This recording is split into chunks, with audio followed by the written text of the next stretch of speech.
আমাদের এখানে বাজার, বিকেলে বাজারে গেছি, দেখেন কাঁচামরিচ নিয়ে এসেছি, তারপরে ভেন্ডি বেড়া পয়সা করছে, এবং কি অবস্থা জানি। তারপরে 2 পদে শুটকি এনেছি, বাঁশপাতা শুটকি চাপা, বাঁশপাতা শুটকি শুকনা আনছি, এখানে 400 টাকা শুটকি। তারপরে আধা কেজি রসুন আনছি। আলুর দাম বাড়ে গেছে, মানুষের আলু 20 টাকা কেজি, আলু এতে 25 টাকা কেজি রাখছে, 2 কেজি 50। তারপরে লতি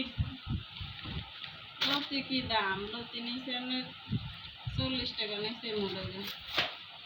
তারপরে এখানে আম এনেছি, মুসলি আম, এর বেড়া দিতে দিয়ে হাঁসা দিয়ে সবজি দেখেন, এগুলোর লাগে দিয়েছি আম জানায় কি আম গাড়ি দিচ্ছে। তারপরে হচ্ছে শাক, লিচার শাক। এই পর্যন্ত, আল্লাহ হাফেজ।